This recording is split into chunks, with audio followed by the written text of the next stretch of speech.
go. All right, Fusion fam, what is up? What's going on, ladies and gentlemen? Man, it may just be us, but we are not alone, man. We have a special guest today, man. This guy is the wrestling aficionado out here, man. Ooh, you and your intro. Yeah, I mean, he's a wrestling aficionado, man. I see him with WWE, AEW. This guy is everywhere, man, talking to all of our favorite wrestlers, man. The man, the myth, the legend, Adrian Hernandez. Please show yourself to the people. There he is. We are outside. Unlikely's in the building. Thank you for the intro. And I'm glad to be here. I had to pull up. I got the invitation. I needed to make sure I'm here. I told you guys before the show started, I'm a little bit under the weather being in dirty-ass airports, but we pulling through. There was no way I'm going to miss it. We're here to talk about some wrestling and whatever you guys want to talk about. So what's up? How you guys doing? Man, appreciate you, big homie, man. Yeah. Thank you. Dirty ass airports. Yeah, you ain't lying. They are gross, man. I'll be having my hand sandy at all times. I'm like, oh, I hate you. Oh.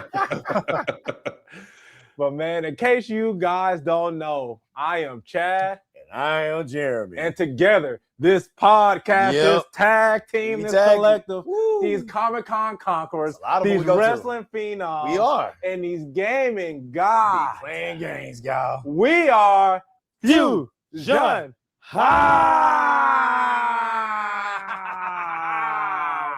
Bring it back. Boom, we done. Hey, I needed that. That was the energy boost I need. Now I'm ready to go. Let's get it. Hey, thank you very much. Thank you very much, man.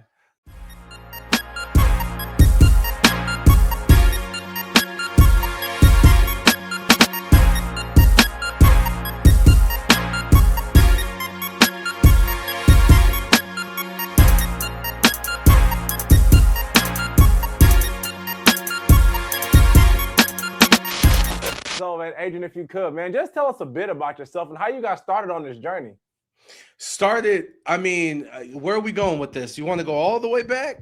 Hey, let's take it all the way back. All right, so the simplest way I can explain it, and hopefully the shortest way possible. Always wanted to be on the radio. That was always my dream job since I was 6 years old, born and raised in Cleveland, Ohio. That journey took me to Tampa, Florida, where I went to school in college. Got my first chance to do a radio show called The Underground. From there, I got an internship at the hip hop station in Tampa, Florida.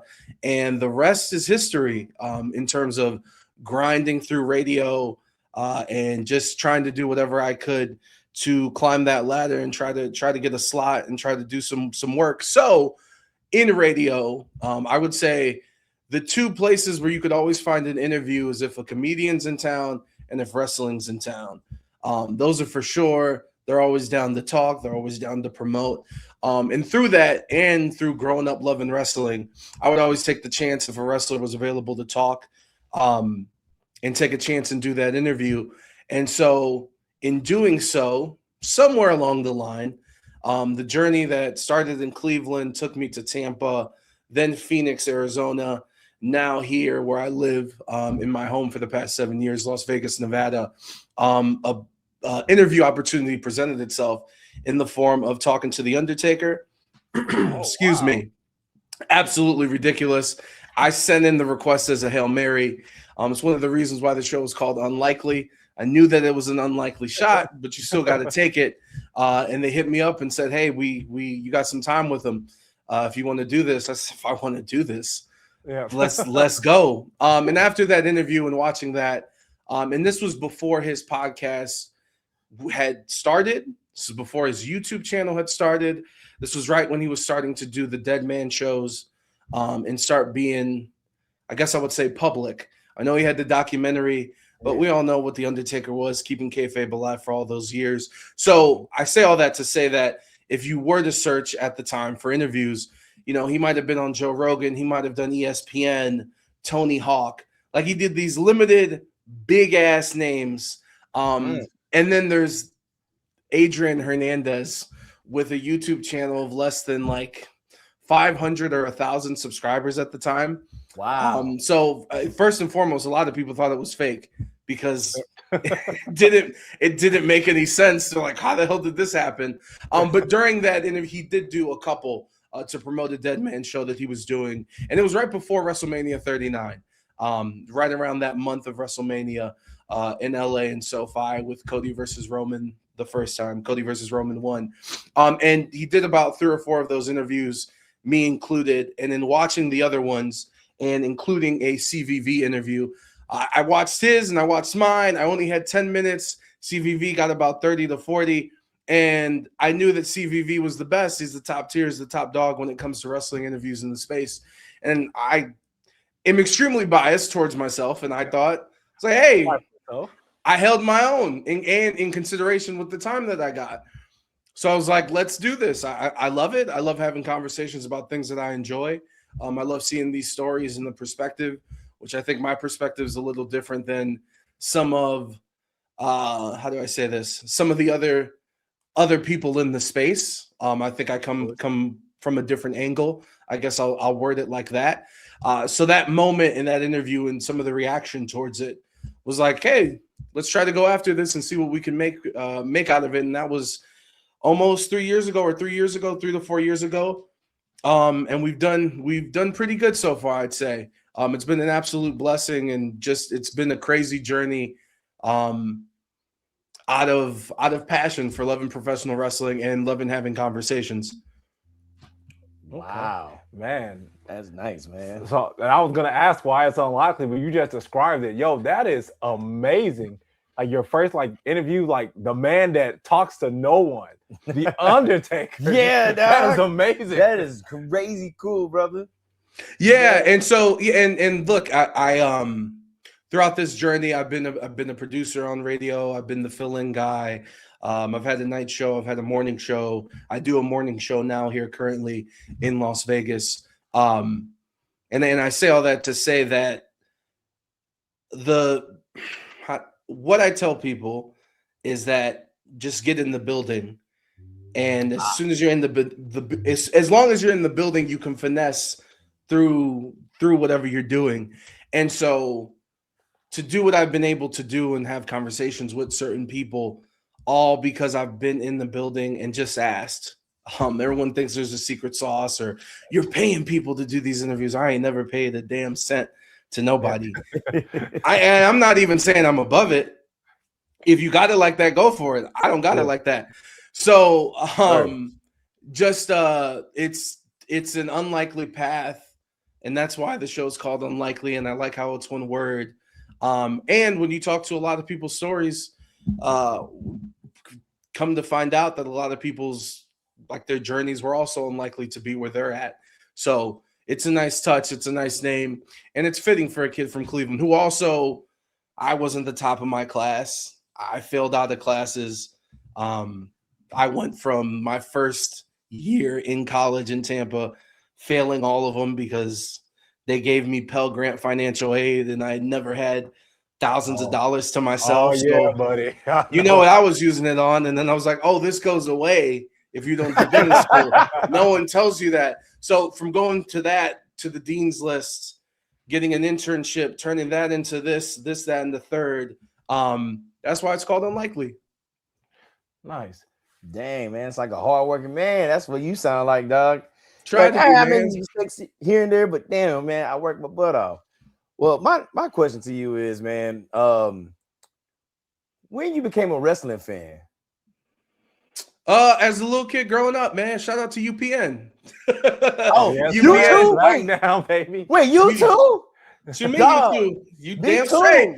UPN, Stacker 2, Hungry Man, Lugs, Funkmaster Flex. Shout out to him. Grew up watching SmackDown on UPN. Shout out to Spike TV, Stripperella. Yeah. All that. Yeah, I grew up, as a matter of fact, too. I give The Rock a lot of props. Excuse me, the technical difficulties with the camera, but I give The Rock a lot of props. Always being a bigger kid, learning using his energy and his braggadocious. I kind of use that when people would say stuff about me. So like there was those people that I connected to. And the funniest part too is that, truth be told, I was a massive wrestling fan growing up as a little kid. So I watched more SmackDown than I did Raw. The earliest memories of Raw that I know that like I was consistently watching was probably like the months leading to, and then when it happened, when like Kane took off his mask and RVD and Shane McMahon and batteries on testicles and all that stuff that was going on. So, but when Eddie passed away, and I believe between Eddie and Benoit passing away and Cena becoming the guy and Brock going away, like that time period, I kind of dipped out. And I remember I dipped out for a long time. And I distinctly remember one time with my friends, we had turned on SmackDown. It was the day that Teddy Long was getting married and then had the heart attack. But we had tuned in. That's like as 30 seconds before that had happened. So picture me watching it like, oh, I ain't missing shit. And we went straight. I'm a huge gaming kid. I love Halo. So I was knee deep into Halo 2 Xbox Live. So I didn't have time. Like if we watching something on the screen, we not watching. We playing Halo because Halo 2 was lit. So with that plasma sword. And I used to actually compete in Halo tournaments. Shout out to MLG, RIP to MLG, I should say. And I was supposed to go to a tournament. And sorry, I'm going all over the place, but I hadn't watched since then. Fast forward, I'm playing Halo and I'm doing competitive and I'm trying to go to these tournaments. And I'd saved up money to go to the Meadowlands in New Jersey. But I didn't realize as a kid that you got to buy plane tickets early. You don't buy them like you pulling up to the movies and being like, let me get that 7:30. So because I didn't do that, I tried to buy the plane tickets the week of, and the plane ticket was then like $2,000. I was not using all that. So then for the first time in my life, I had this extra money. I didn't know what to do with it. And this was back when my family had Dish Network.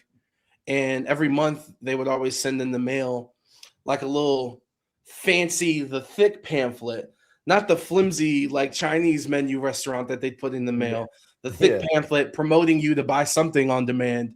And it was WrestleMania 25. And I was like, oh, 25 seems like a landmark number. We're going to buy this. Not knowing anything, wasn't watching the product or realizing what was going on. And Randy Orton with the bald head going crazy, kissing Steph and doing all that stuff. I was not aware, but we watched that. And I watched HBK versus Undertaker and locked in for life, because then not only was that match amazing, I had then found out that, oh, there's all this other stuff that's going on behind the scenes that is just as or more interesting to see what is leading to what's being on air and what's being discussed off air and all this stuff, and going to WrestleZone and all these different websites. So once I found that out, we were locked in for life. Nice. Hey, you picked a great WrestleMania to jump in on. That WrestleMania was in Houston, Texas, where we're at, and I was actually there. That match with The Undertaker and Shawn Michaels, bro, I kid you not, it was this old, like, grandma. She was sitting there, she took her grandkid there, and she was cheering, going crazy, and she's sitting there like, man. When Shawn Michaels and The Undertaker came on, that grandma was like, yes, here, come on, HBK. She bought into it, bro. Like, that WrestleMania was absolutely phenomenal from top to bottom. And I'll never forget that I bought the pay-per-view, and the basement was like the hangout spot. And we probably had I had 10 to 15 of my friends from high school there. And most of us liked wrestling. Some of them were just like, okay, we're all hanging out, whatever. Let's see what this is, right? It's just a random Sunday night in April. And I'll never forget, during that match, one of my friends was going to be picked up. And he was the one friend that was like not with wrestling at all. But his parents were on the way, and that he was leaving as soon as that match was over. And I'll never forget him going up the steps 3 different times because he thought the match was done. And it kept kicking out. And it just made everything like cooler because everyone was so locked in. Because we were like, yo, this is crazy. Like, there was so many times. And yeah, no, I love that. And I've been fortunate enough. I was at WrestleMania 20. I was 25, 26. The retirement, 27 was Atlanta with Triple H. I was at WrestleMania 28, the Hell in the Cell, when HBK was when HBK was the special guest referee. Yep. And so it's just a cool little time period to buying that and seeing that and falling in love with wrestling again, to them being there at WrestleMania 28 when Undertaker kicks out of the pedigree super kick combo, like unforgettable experience. Yes. So super dope. So that's what brought me back, and that's what's led to Unlikely. So if you want anything to blame, go blame HBK and Undertaker. Yep. Not my fault. Hey, so I was on Twitter and you posted a very interesting tweet. I'm going to read it out to you. I want you to tell me what this means to you. Oh shit. No. I didn't go too far back, so you're safe. So we collaborated and did a live event partnership with AEW for a live podcast, and we covered an event inside of WWE HQ, all within the past month, independently. Yes, sir. What does that mean to you? That's that mean quite literally. It's unlikely, and it's something I'm very, very proud of. It's freaking cool, man. I don't even listen. I need you guys to understand, and for people that don't know, the reason why I said I just got off the plane and I'm not feeling well. I was in New York over the weekend, New York and Connecticut, or it's not even the weekend. This past week, I was in New York and Connecticut. It feels like a Sunday, but it's not. Thank God. I was there because WWE 2K26 is on its way, comes out in early March, and they typically every release year, or every year I should say, because it comes out every year, they do a press/content creator event where they get some of the biggest content creators that play the game, and then they get media of all sorts, from wrestling media to ESPN and Sports Illustrated and Complex. They get all those folks around, and half the time people are talking to the wrestlers and the superstars, talking about the game. Content creators are doing their thing, getting to test out a lot of the new things for each year. So we were down at WWE headquarters, their new headquarters that has been open for a few years, 1 or 2 years, I believe. I think so. So we were able to go down there because that's where the event was. Because typically it's always around Royal Rumble season. This year being in Saudi Arabia, they're like, yeah, we can't do it in Saudi. So we did it. They decided to do it at WWE headquarters, which was freaking cool and amazing. And to be invited is something that I don't take for granted. Because there was a lot of great folks that were there, and there was a lot of folks that weren't there that were also just as great, if not greater. So I am extremely, extremely fortunate about that. And when it comes to AEW, we did the first ever live show of Unlikely. We did a live interview with Ricochet here in Las Vegas before the recent Dynamite and Collision tapings with the first Fuck Ice chants with the MGF Brody King match. Before that, the couple days before that, we did the live show here in Las Vegas, which was cool too, because Ricochet has been, I know he's an Eagles fan and he talks all that stuff, but he a Las Vegas boy. He's been living here for years, and so is Samantha Irvin, and that's where they met, here in Vegas and all that stuff. So to be able to do that in front of a live audience with the approval, in collaboration with AEW helping us out, and we were able to give out some tickets to fans, and we did a whole meet and greet, and we really made it an experience, or hopefully an experience for the people that went. That to be able to do a live show, that's something that I've always wanted to do, and to be able to do the first one as a quote unquote test, or the first run of that, and hopefully there is more to come in the future. It was an amazing. It's an amazing thing, and an extreme, like, I'm extremely grateful because they didn't have to do that. It could have just been a regular interview, or they didn't have to do the interview at all. And to be able to do that with me, it's really, really cool, man. And to do both of those things within a month is crazy. Yeah. So A month, damn. So I don't know if that answered your question, but I hope it did. Oh no, it did. And I gotta say, that was a really good interview. You were saying that you were nervous, but like in the beginning, you initially saying you were nervous. Walk us through, like, leading up to, like, that day of, like, leading up to the live event, like to Ricochet walking out on stage. There wasn't too much of it. Nothing too crazy. So I do a morning show here in Las Vegas. So it's from 6 a.m. to 10 a.m. weekdays. So we did the show, the radio show, and then the live event was probably at 11:30. So shortly after the radio show had ended, I had a production company come out to do the camera work. Fantastic people, first and foremost, let alone the quality of what they do. Called Storyville here in Las Vegas. They work with the Raiders. They work with a lot of like Jennifer Lopez and all these different people whenever they come to do their residencies here in Vegas. So they're the top of the top. They're the absolute best. And for them to be like, yeah, we'll help you out. Crazy. Absolutely nuts. And shout out to them. They actually celebrated their 5-year anniversary as a business, and they're a small local business. They're good folks. They've worked with me. They should be charging me a lot more than they do. But they work with me. So they had come in and they were getting all set up. We had the day before we tested out the venue and some of the things.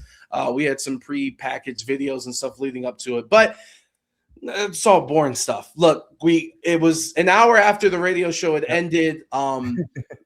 Ricochet had pulled up. We were in the green room for a couple minutes just talking about some stuff. And then the cool thing was I was able to, my son, we pulled him out of school early. He had pulled up and he got nervous meeting Ricochet because he thinks Ricochet's Spider-Man because of the acrobatics. But they had a cool moment that I'll never release out to the world. But I got it on my phone just to see their interactions. And Sarah was like, "Can I touch the belt, the AEW National Championship that Ricochet is holding right now?" And Ricochet was super cool about that. And I've had Ricochet in the studio before. I've talked to him in short interviews and stuff. So it wasn't an interview that's never happened before, but there was a little bit of a rapport there, which was cool. And then we went on stage and did our thing. Dope, man. So I seen on Instagram, what was that, like a month? Yeah, it was like a month ago, back in January. I could be wrong. You made Tony Khan nerd out, and then then you did like a podcast with him, and I just watched that a couple of days ago prior to this podcast, man. How did that make you feel to make Tony Khan nerd out? Because you did reply to my comment about it. You're like, yeah, that was pretty fire, and like walk us through that whole interview with Tony Khan. Like how did you even get that interview with him, man? Because that's the cream of the crop, if you ask me. So I've been covering AEW for a minute now. Since the Double or Nothing that Punk won the championship and beat Hangman. So 2021, 2022, we've been on the road. About 2022. Yeah, somewhere around there, 23, whatever the case, whatever it is, we've been covering them for a minute. I've had Tony via phone. There's always you got the pressers after the AEW pay-per-views, and then there is a what are they called? It's basically like a press conference, but it's before the event, so you get to ask them some questions in a couple days before whatever pay-per-view is going on. So there was a little bit of a rapport, but we had never done an interview on Zoom, like with camera. It's only been on the phone. Right. And so we've talked to each other. I wouldn't even say talked. I've asked him questions at press conferences before. And I've been around. I've done, I don't know how many events. I've done a lot of AEW events and a lot of pressers. So there was I wasn't a complete stranger to him, or at least I think. And in the clip, you'll see he's like, "Oh, dude, I remember you," and because he's on the poster. Because I talked to him, we did a phone interview. The reason why I got to talk to him there specifically is, again, they were promoting. It was a few weeks before, but they were promoting the AEW Dynamite and Collision show that was coming up. That was in Vegas, and then he was in town too for a Sports Illustrated event. So when he was in town, they had reached out and said, "Hey, do you want to talk to Tony in person?" I was like, "Hell yeah." Because I hadn't had a video. That's a lie. I talked to him too, Super Bowl, Radio Row at the Super Bowl. It's a really quick interview. It's like 4 or 5 minutes. Okay. But like a sit down, a formal, with some actual time. That was the first one, and it was really cool. And then what I've done is I made a poster for 2024, and the poster was every guest or every person that I've spoken to throughout the year, whether it's at a press conference, a junket, a Zoom interview, in person, whatever the case may be. And I had everyone on there, and then I was like, one day I'm gonna try to get everyone to sign this. And so I brought it in because Tony's on it, and I was like, "Hey, dude, come sign this." And that was his reaction, his genuine reaction. But that's it was, and it was freaking like the thing that was so cool is just like many people noticed, and I think that's why it got buzz, is just the genuine like, yo, dude, what the hell? That's freaking cool. Like, bro, this list is crazy. Look at all these people. So it's awesome. Like I'm telling you that about the Undertaker and Shawn Michaels and how they got me back into wrestling and got me hooked.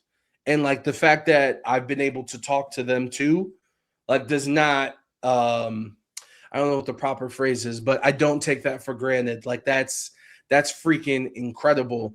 There's been so many things. Look, if it ended today and I'm not able to do an interview ever again, like I can look at everything that I've done and be proud of it because it's freaking crazy. It's a very unlikely story.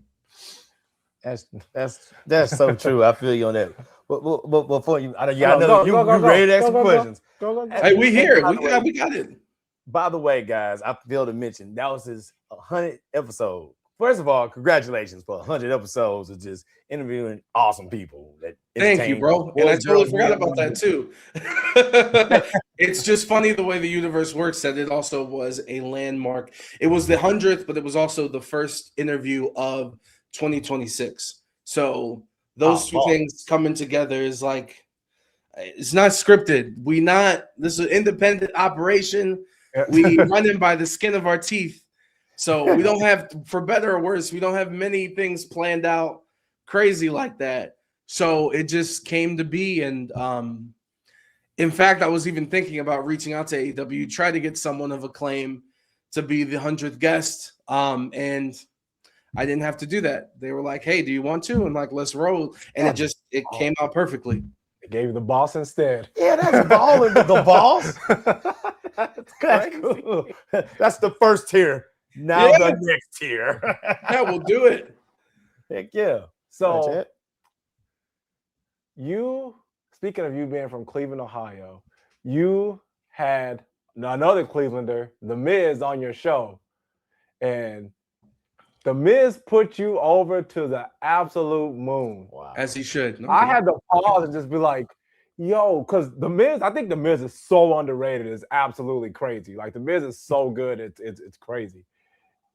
And when he said that, I don't really do interviews like this, but he really enjoyed what you guys did. Like, how did that make you feel as not even just an interviewer, but a wrestling fan, that someone of The Miz's caliber said that to you? Hey, bro. Hey, not only that, like, keep going, bro. Be like, he did my interview. He did it twice in a year. And for those that know, I also talked to him last year for a whatever, I think it was Legends, A&E. No, A&E was doing a episode of, what is it called? Rivalry, right? Rivalry. I think they did a rivalry. I think it was Miz and Daniel Bryan. I think they were doing an episode about that. And so I got to talk to the Miz on Zoom very quickly for that. And that one was a fire one too, and it's only 10 minutes. There's gems in there. I gotta check that one out. But what I'm saying is that we've had these conversations, and now you notice he did CVV and he did other people long form. I'm just saying, but he said it. He did say in the interview, he's like, I need to start doing more of these because people need to start putting respect to my name. Look, you brought it up perfectly. He's from Cleveland. I'm from Cleveland. And the funny thing is that I think one of the reasons why I connected with him is because I had also said earlier that I went to school in Tampa, Florida. So when I graduated high school in Cleveland, I immediately went to Florida. So there was certain things that I connected to more, I feel like, once I left home. So like the Cleveland Cavaliers, the Miz, Kid Cudi, MGK. There were certain things that when I was in Cleveland, like I can tell you, I was not listening to MGK. Like, in fact, I was like, dude, I know where he grew up. Actually, let me take that back. I know where he was born. Where he grew up, he ain't lying about that. Yeah. But I knew where he was born.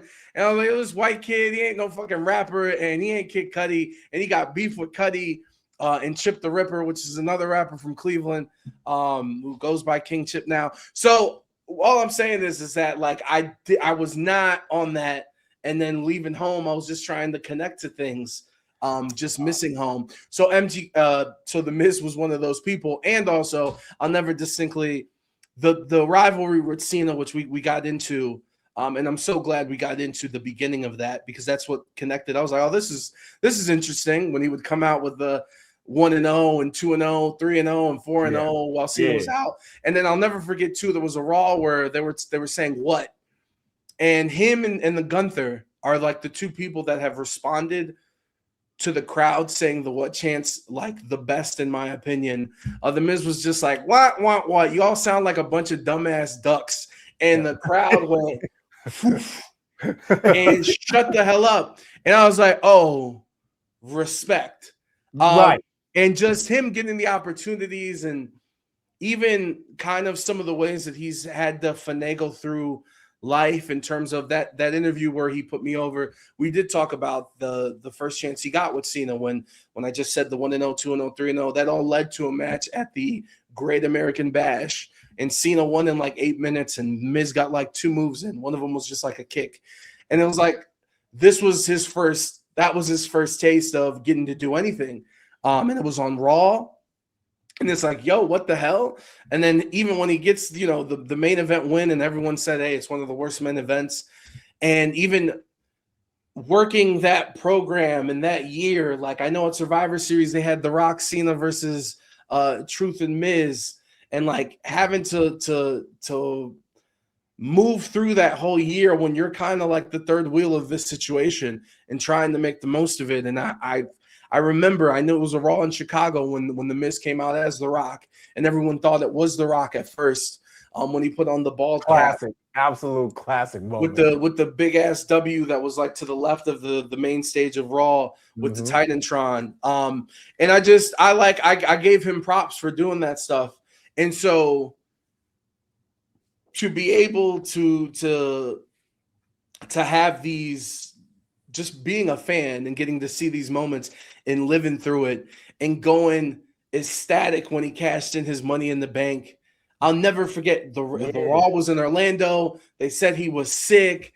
Randy Orton had gotten beaten up by the Nexus, and then they had the match, and then the Miz comes out, and then it might have been one of the first cash-ins that wasn't immediate. Like that, the cash in when the bell rings, it was like a 3 to 4 minute match, quote unquote, with Randy trying to fight him off. So like all of that, and the little girl, and like a Cleveland dude winning the championship was super, super, super, super, super, super cool. So as I tell you all this, and I had the Mrs. Awesome shirt, which is an underrated, it's not tape. The Hollywood, whatever, the Miz is awesome. Like the man's pretty, even I know a lot of people don't like Def Rebel. His theme song is pretty fire. Yep. And so to have all these thoughts and appreciation for him, and to be able to get to talk to him about it and go in depth, and shout out to him for being as honest and transparent about the questions that I did ask him.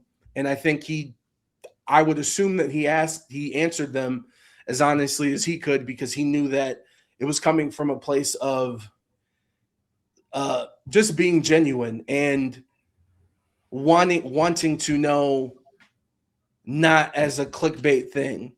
Because I could have approached, like I talked to him about CM Punk and some of the issues, and Punk apologizing to him while he was in AEW and some of those things. And I think everyone would want to have that as like a scoop or whatever. And there's a lot of different ways to approach it, but it came up genuinely. And props to him for being so open about that stuff. And I'm glad he is, because I'm very, like, getting to do that is so freaking cool, and getting to find out those stories. So I hope I did it justice. And I hope that for people that love the Miz as much as I do, or people who just are interested in it watch that and got some form of entertainment from it. Damn, I can tell. I can hear the passion in like that whole this whole thing. You just talk about the Miz, that you're a Miz fan, but also I've noticed like you're really detail oriented when it comes to like your wrestling and everything like that. You a fan? I have to tell you, you are a freaking fan, dude. Like, thank you. I should watch, and honestly, I get on myself. I should watch more, especially some of the things that I don't know. I'm weird about certain stuff. What I like, and I will digest it as much as possible. So there's certain things that I'm not, like WCW things. There's a lot of wrestling on television these days, so I don't watch it all. And sometimes I feel guilty about that because of the position I'm in. I feel like I need to know everything. Because the one thing I don't like to do is I don't like to waste people's time. It doesn't do anybody. First off, it's disrespectful because time's all we got. And it doesn't do anybody any good. You know what I mean? Doesn't help me out. Doesn't help the person. Doesn't help the company that set this up. Like there's everyone involved. It just so just trying to be as respectful to it. But it is because I try to do. I've been very fortunate that I try to do as much as I can out of passion. I know that people in life, some people aren't able to do that, and they do it out of necessity because bills need to be paid and whatever the case may be. So I try to approach things and do things that I want to enjoy as much as possible. And that's always the goal. And I've never tried to force an interview. Well, maybe I want to say never, but I try to not do things to do them as much as possible because I feel like it doesn't click. So if someone watches it and you're saying, hey, he sounds really passionate talking about The Miz, I think that's what makes it work because it's someone that cares about it. So you want to hear someone passionate talking about the subject matter. So, yeah, if that answers your question. Oh man, wasn't even a question. That's a statement, and you just add to it. So thank you. Yeah, thank you. Carry on, Chad, please. So we've interviewed like celebrities and voice actors and some wrestlers and things like that. But we just recently had one interview with the executive producer of the Boondocks, Carl Jones. And I'm not going to lie, we nerded out when that interview was over because we were like, oh my God, I can't believe we just did this. And it went off without a hitch, and he liked it. It was amazing. Outside of The Undertaker, because you told us about that one, is there any other interview that you felt like once it was over, you're like, oh my God, I can't believe I just did that? Shout out to the Undertaker. Shout out to the Boondocks, by the way. Shout out to Aaron Magruder, man. Show is legendary. I can't wait till my son is old enough to show him. Oh yeah, I showed my kids before we went down there, and they were just like, they looked like they didn't want to laugh. I'm like, guys, it's funny, laugh. They just start dying laughing. I will say, my son's 7 years old, and I for some reason I had clicked on. And this had just happened. This was before February. I promise this story's going somewhere, and I hope you guys laugh. But we were watching, and for some reason, I don't know what the first episode was, but we watched 2 episodes. But the second episode was the MLK episode where he comes back, into what's going on in whenever the time period was back then. I was going to say today, but it's been so damn long since that damn show's been on there, unfortunately. And so we watched the episode, and my kid's 7 years old, so he didn't get a lot of it, but he got some of it. And he just thought the speech at the end where he's like, I'm just tired of this shit. I'm leaving. You guys are crazy. And so we watched that, and my son has this thing about I play Fortnite, and Fortnite they did the Simpsons thing a couple months ago, and these past couple weeks they've done the South Park thing. And so, and he's seen Family Guy. So he knows about all this animated stuff that's like for adults, but he's trying to watch it because he thinks it's funny. So anyway, we watched that episode, and it's Black History Month. And so he's learning about MLK. Oh, damn. My son's like, that's this. Oh no. Oh no. Oh no. I'm gonna leave it. I'm gonna leave it at that. That is possibly the best thing I've heard today. Oh my God. Oh my God. His teacher understood that he knew about MLK. Oh, And I'll the leave it at that. Boondocks? Yes. When we see shit. when we see Carl Jones, we're gonna see him again this summer. I can't wait to tell him this story. We should just send him this clip. Yep, we'll do We'll that. send him the clip. Yeah, we'll send him the clip. That's funny. We got you. Dog. Salute. Y'all gonna make me binge the Boondocks over again. Oh, I'm man. sorry. The question was interview that you look back on. I mean, I don't want to be cliche, but there's been a lot of them, but I'll give you one.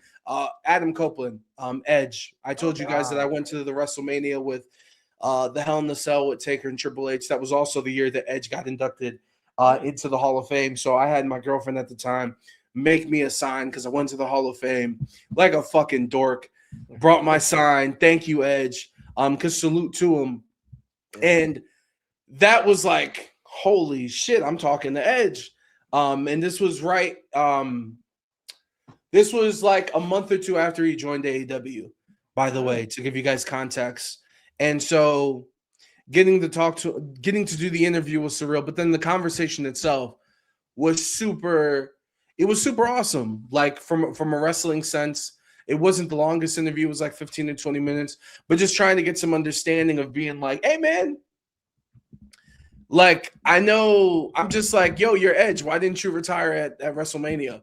Because he had retired in like October of that year on the SmackDown versus Sheamus. And I understood that match was also in Toronto, his hometown. So, like, I get it. But I'm also like, hey, bro, you're one of the greats. Why didn't you do it at WrestleMania? So getting to ask some of those questions was cool. But then just getting to talk to him about life, I remember because this was right before Thanksgiving, because I always do this corny joke. I've done this 2 years in a row because last year I talked to someone from Canada right before Thanksgiving, and I can't remember who it was. I talked to Chelsea Green, and what I said is this upcoming Thursday is Thanksgiving. In America, it's Thanksgiving. In Canada, it's Thursday. What are you thankful for? And so I asked that to Edge, and he went on this amazing 3-minute conversation, and he's like, dude, I teach my kids drama club class, like I'm a teacher, and like he went through his life, and just hearing Edge talk about him, like, what do you mean you're teaching kids, bro? You were having sex in the middle of the ring. Like, bro, you done set people on fire. Like, you put Mick Foley through a burning set. So to be able to just have that, like, a genuine conversation is really, really cool. So that one is like getting to make these moments, getting to have these moments with these people that have brought me so much joy, and to be like, yo, I didn't make the sign, but I've done these things to go see you. And to be able to just have those moments, it's like freaking awesome, man. Dang, yeah, that's baller. Man, because like Chad was saying, man, we were just outside this man's house in the car, and Chad and I just had it was just like a moment. And it was like, oh, we did it, yeah. Hell yeah. Oh my God. I hope he don't have a camera out there by his garage. But like, look at these goddamn dudes right here. Yeah, I'm never talking to them again. They look crazy in this Hey, car. no, dude. Hey, bro, celebrate your wins, dog. Like, straight up. Yeah. Celebrate your ain't nobody gonna do it for you. I mean, people will do it for you, but nobody realizes the energy and stuff that you put into whatever you're doing and the meaning behind it, right? Like, word.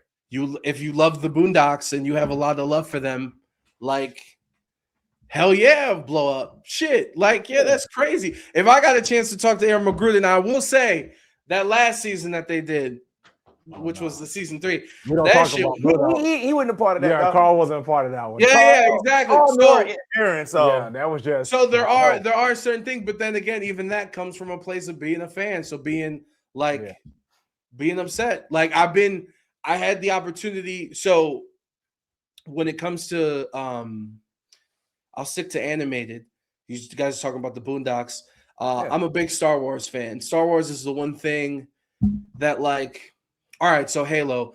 I love Halo. I strictly play the video game. And it's like Halo 2 and Halo 3.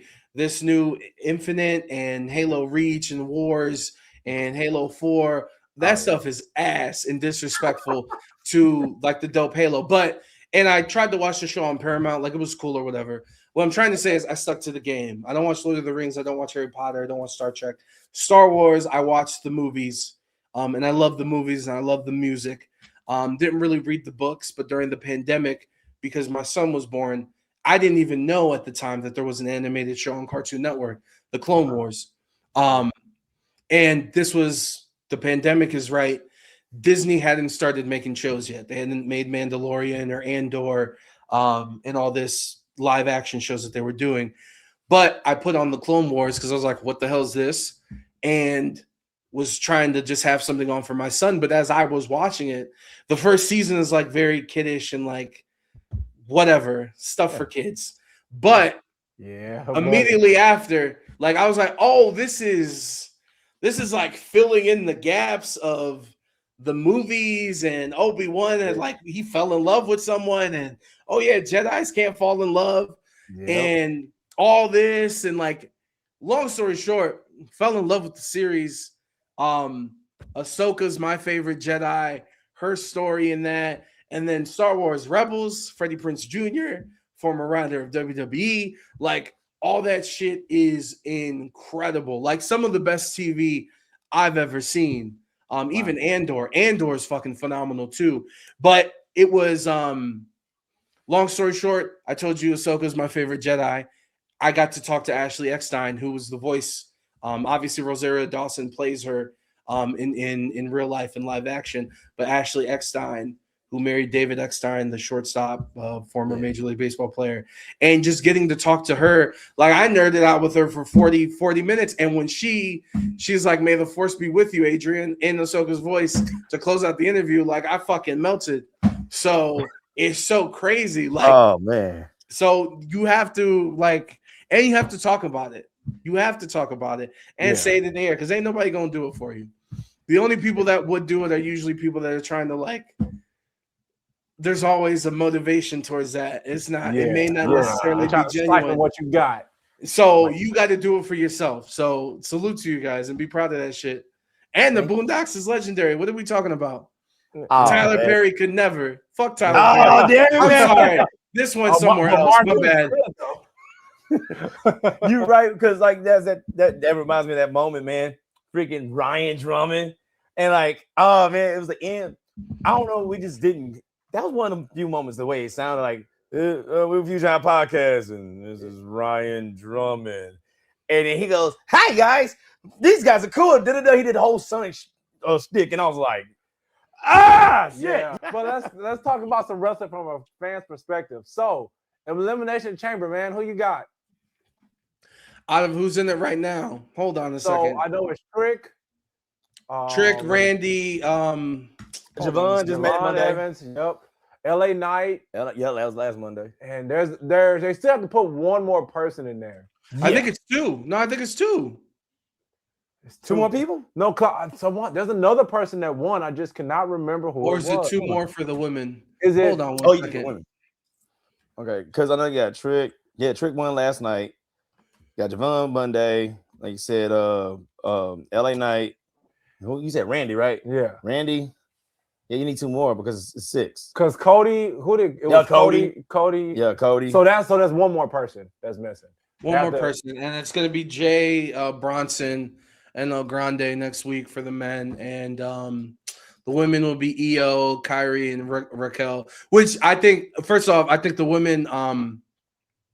I think that's tight. I feel like there's something going on right now when you notice that it's only one half of each of the tag teams. I know a lot of people are calling for a TLC type match at WrestleMania with all the tag teams. Salute to Lash and Nia and Rhea and Io and whatever they got going on, going crazy with each other. And then in the men's side, I need to look at this list again. I will say, let me say this: when it comes to the Elimination Chamber, I appreciate that they're not only rewarding people who are deserving, like when it comes to Javon, when it comes to Kiana, and taking the chance on people and giving them the opportunity. Bro, LA Knight is not, and I'm sorry, pardon me. The men's winner is gonna. Have they said for what title?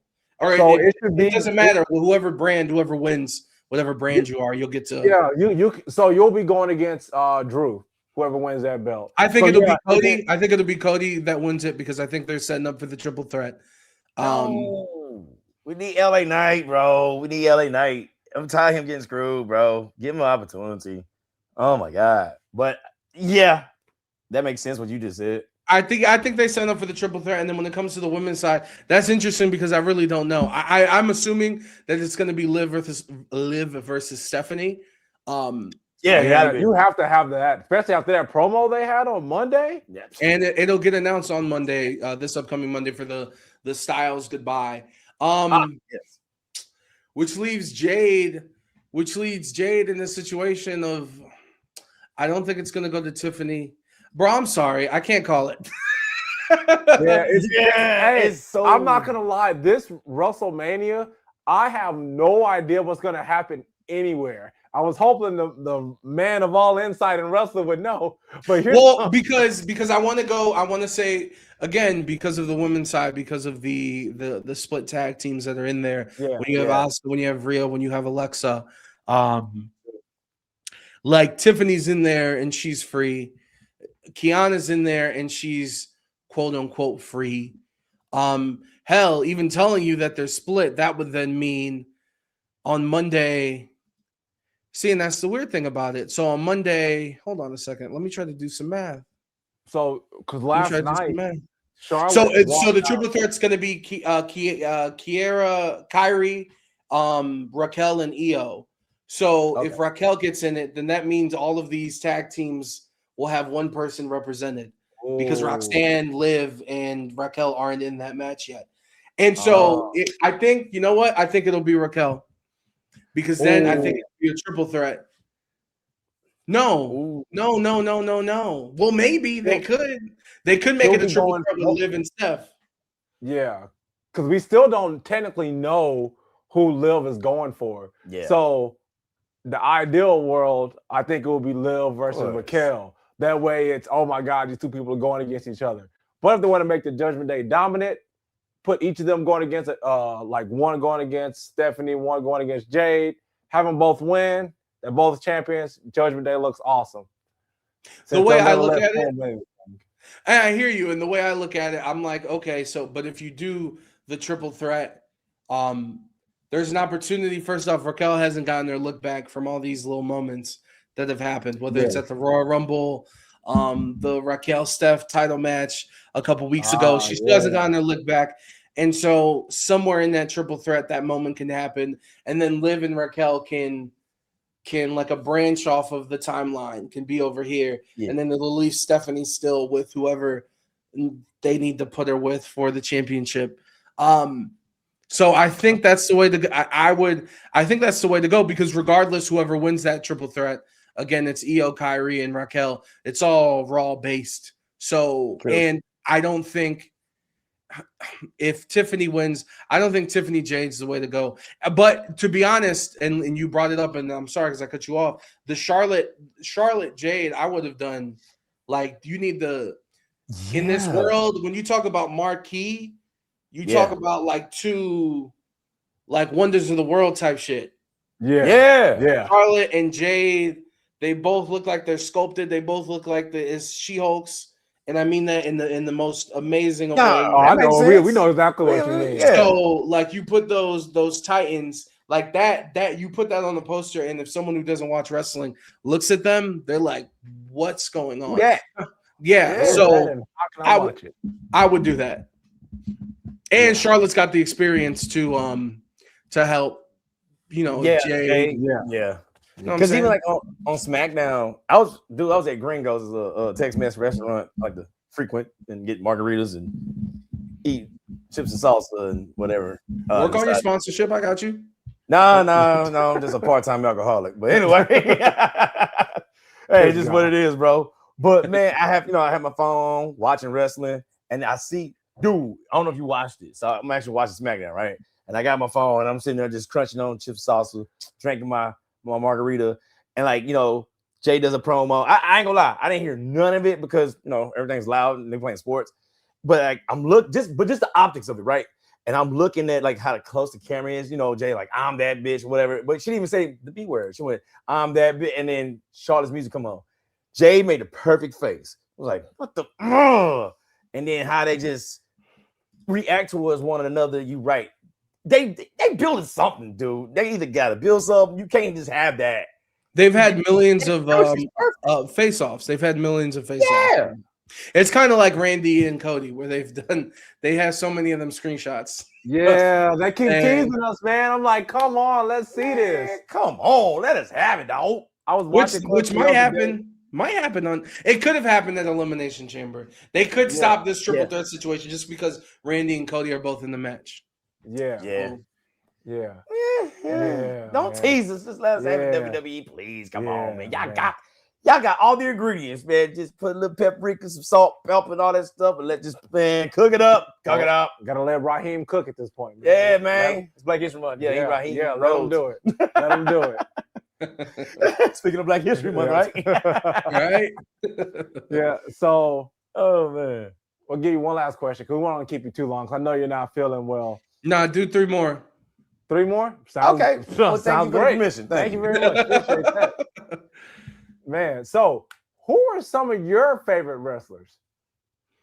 Oh, great question right now. I think the best wrestler in the world is Will Ospreay. Absolutely love Will Ospreay.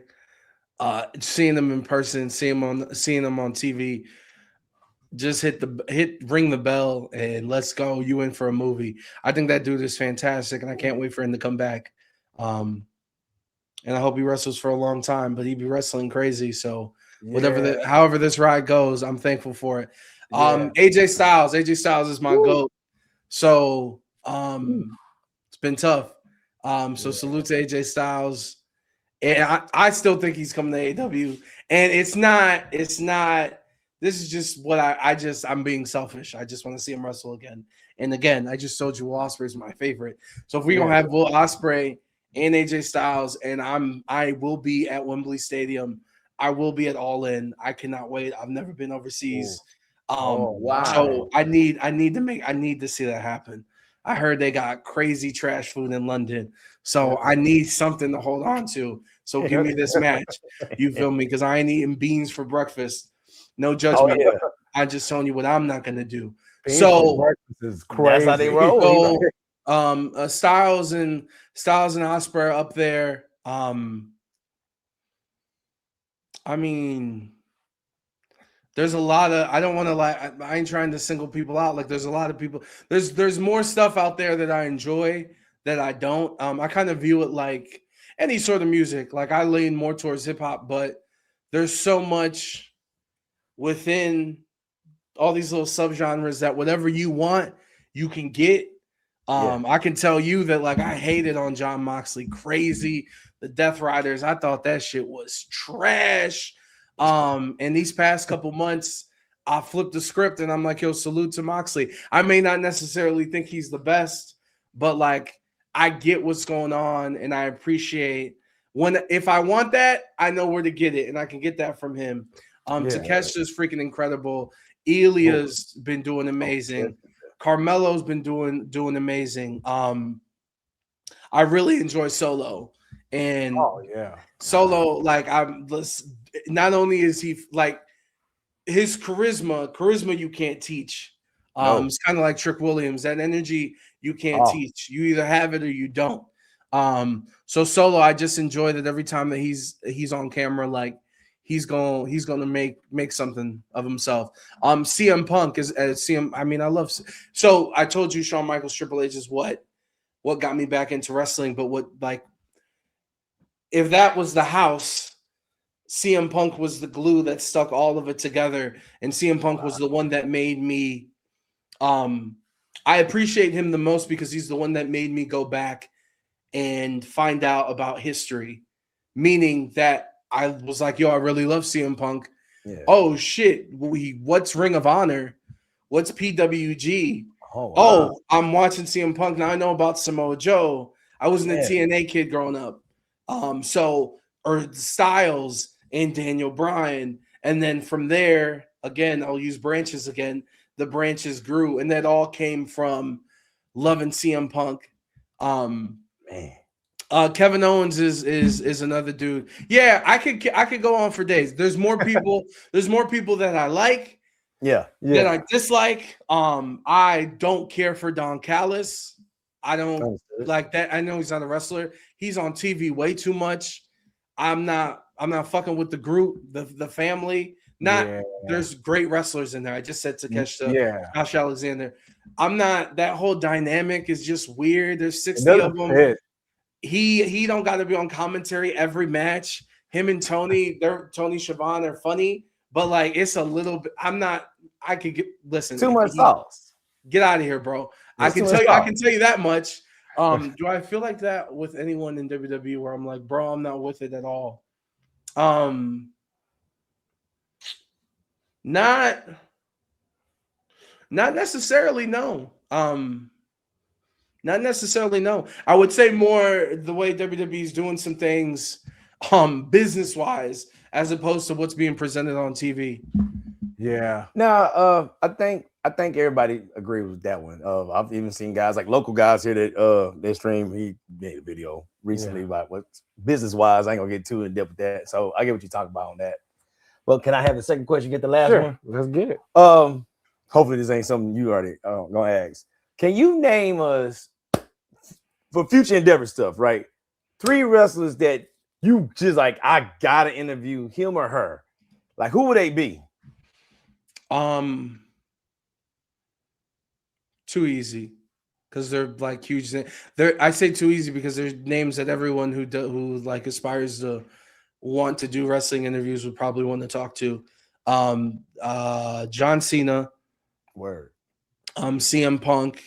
Ooh. I would throw Heyman because you said wrestlers. So I'll also go with Mercedes Moné. Those 3 are the people I want to talk to. I have been so close, including this past weekend, to interviewing CM Punk, but at the same time, when I want to talk to him, I want to talk to him. What I mean by that is, if it's a 3 or 4 minute, I will be grateful. If you just said, "Hey, you got one question, then let's ride," and I'll get that question in, and we'll go from there. Because again, get in the building, but to be able to have a sit down, those would probably be the 3. I would also love to talk to Rhea Ripley, long form. I've been able to have some super dope moments with her in very short couple minute interviews. Okay. But those would be the 4. Those would be the 4. Well, you about to say Heyman, Paul Heyman. You about to say that, right? Yeah, that would have been if it was someone, but you said wrestlers. So I'll stick with that. But okay. But in general, Paul Heyman would be one as well. Oh, word. Okay. Cool, man. Yeah, Paul Heyman interview will be absolutely. I see why you said that. That'd be just the world burning. And you a lot of history, and more so a lot of brain to pick and to gain knowledge from, and kind of be in a situation, hopefully, to be a sponge, because he knows what he's doing. Yeah. He made him and Stephanie put SmackDown on the map, and it was with him back in I think 2003. I want to say. Mm-hmm. So and that was him. 02 to 04, yes, sir. Yeah. Okay, so question, man. Get the last question. Since you stole my question, but you didn't know I knew I did. That's okay. I got one anyway, man. So going through your channel, even speaking to you right now, man, you are creating like an amazing legacy. Like, but we see you creating it, but what do you want your legacy to be? Like, what do you want the people to receive from the work that you're putting out? That you can pursue your passion and it can turn out good and you can make things happen. You know what? I really like that. I think it's fly. See, listen, some people will be like embarrassed or like I distinctly remember I got interviews on my channel that got like 13 views, 30, 40 views, whatever the case, whatever number people want to throw out to be dismissive or whatever. That's all a part of the journey.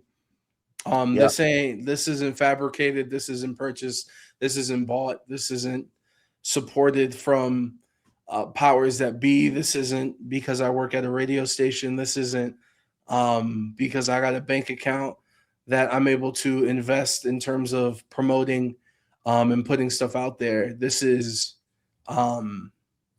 just someone trying to make it work. This is someone who did an interview with Eddie Kingston on the Samsung Galaxy 15 and a $10 little $10 joint from Amazon that we made work with a $5 light that we made work with a microphone that we stole from a radio station I used to work at. And that's manifested itself even now. You saw a couple moments with my camera because I don't got my camera set up properly because I don't have the fancy doohickey, so I have to be doing stuff to adjust when we do long form stuff. So this is try to be as transparent as possible with the journey. And I say all that to just say not that certain things don't matter, but this all comes from a place of what I enjoy and what I love and trying to do that. So when I try to talk to wrestlers or when I try to talk to a voice actor, strictly just because I love that show or a musician or an artist or whoever the case may be, is that it comes from that and that you can follow that. People say, stop acting like a kid. I vehemently disagree. For most people as a kid, you wasn't paying bills.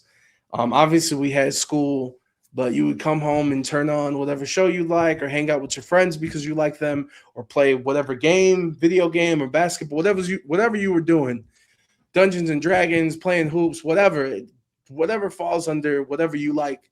But hopefully them things was good to you.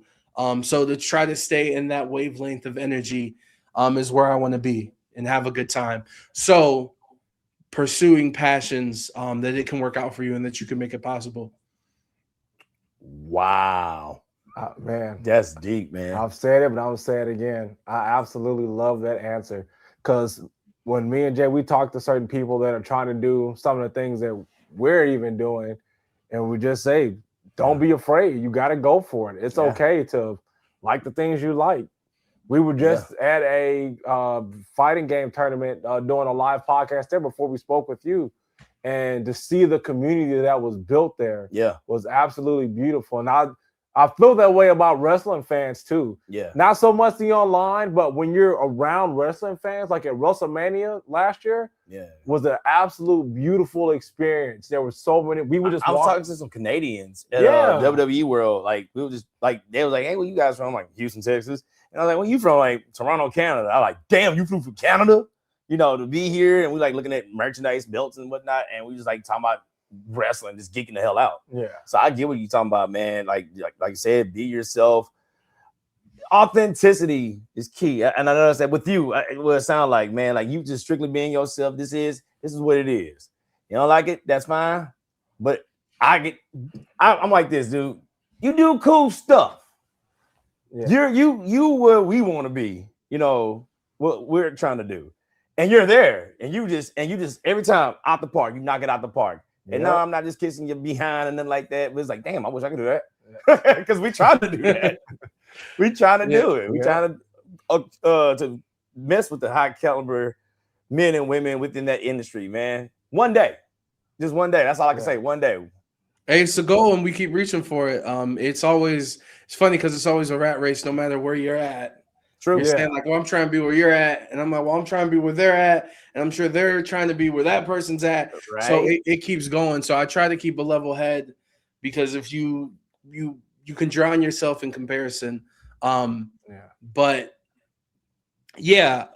pursue passion. I think authenticity is 100% key. I was raised not to fake the funk. If you notice, I don't do many podcasts. I don't do too many. Not that I'm getting requests out the ass, but I try to stay in my own lane. I don't create review content. I like to have conversations. I stick with it. I'm not clicked up. I ain't clicked up with folks because they on fire or they're moving out here. And so I want to be around that because then it makes me look good. Because again, at the end of the day, it comes down to being authentic. So the relationships that I do have, the people that I ride for, even when it comes to the content or interview space, I ride for them heavy because I salute, and doing this stuff independently at any level is a lot of hard work. And to your point, you just got to start. That's the number one step. It sounds cliche. It sounds dumb. I don't care if you're doing it off of your iPhone without a microphone or the $5 joints they be selling on TikTok. You just got to start. So yeah, that's what we try to, that's the creed and the motto. And that, like, yo, this kid got to talk to, I had to talk to The Rock and Stone Cold last year. I'll put that in simplest perspective. As a kid who was in Cleveland, Ohio, failing in 9th grade because he didn't give a fuck about school. He was just trying to hang out with his friends. So it's possible. Word, man. Well, first off, thank you so much for doing this. You just said you don't do a lot of podcasts, so thank you. I'm extremely honored, man. Thank you so much. No, of course. Whenever you guys want me on, just hit me up. I got you for sure. Oh man, thank you. Word. Thank you. Yeah, we got to nerd out some more, man. Yeah, in that case, we got to nerd out some more. Like, I know this, like, just to get to know you, but I feel like you got a lot more nerdy stuff to talk about. Yeah. But we'll save that for later. Clearly, you're one, you're under the weather. Two, it gave us all of your time, so thank you. Of course. No, thank you guys. Next time I'm gonna ask you about how you feel about Kylo Ren. Well, but that's for the next interview, though. Get into some Star Wars shit. No, we got you. No, for sure. Y'all let me know. Thank you guys for having me. Much appreciated. Can I plug something really quick? Oh yeah, I was just about to say, let the people know where they can find you. Instagram and TikTok at Heavyweight Radio. On YouTube, if you search Unlikely with Adrian Hernandez, you can find that on YouTube. And Facebook as well. Unlikely with Adrian Hernandez, or youtube.com/AdrianCLE93. We have interviews this week coming up with Drew McIntyre, Jacob Fatu, Io Sky, Ethan Page, Chelsea Green, Obafemi, Finn Balor. Who the hell else are we forgetting? Who the hell else we forget? I think you got the whole roster already, bro. Hold on. No. I want to go through the list. I need to make sure. I got to edit all this damn shit. I got to make sure that I got everybody. Stand by. Yeah. Hold on. I said, how could I forget? Trish Stratus. Oh, Lord. Tyler Breeze. And we got two more Xavier Woods and Joe Hendry and Tiffany Stratton and Blake Monroe. It's coming. It's a whole bunch. It's coming. YouTube.com/AdrianCLE93. Big week of content leading up to Elimination Chamber. I'm here in Las Vegas. For those that don't know, obviously Las Vegas returning back. I know you mad. Sorry, I'm not. I love not having to pay for a hotel or a flight. But I'm also clearly aware. God bless all of y'all spending that money. With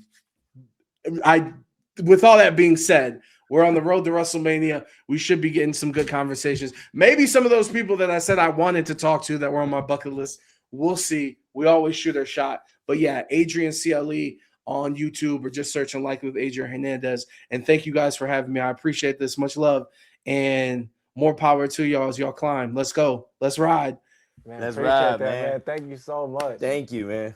Oh, and in case you guys are wondering, you can find us at the Fusion High Podcast. You see the sign. You can catch us on Instagram, Facebook, Twitter, or X if you're nasty. Like, share, subscribe, and comment, man. We've been having so much fun interacting with y'all. I still don't appreciate y'all coming for me in these comments. I'm supposed to be the good guy. That's supposed to be the villain, the Vaughn villain over here. But for some reason, it's me. Yeah, he is. And thank you guys for talking about your favorite movies with us. That's been going crazy.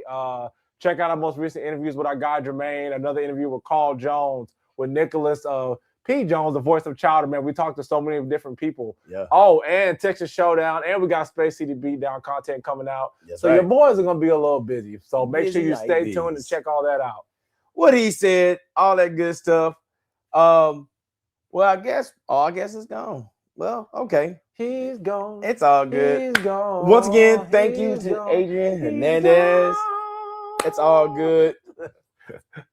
Salute to the man. Yeah, hey, man, Adrian, thank you so much for doing this. We're gonna clip this so you can see this, man. Thank you so much for doing this. We really man. We really appreciate it, like in a real way, like you supporting us and coming out to do this, even though you don't do podcasts. So it definitely means a lot, man. So thank you so much. We will definitely have you on again so we can geek out and nerd out. But brother, let's end this thing, man. Okay. We've been busy. I'm surprised I got a voice now. I know. Man, I am Chad. And I'm Jeremy. And we're the Future High Podcast. And guess what, y'all? We up this thing. Ha!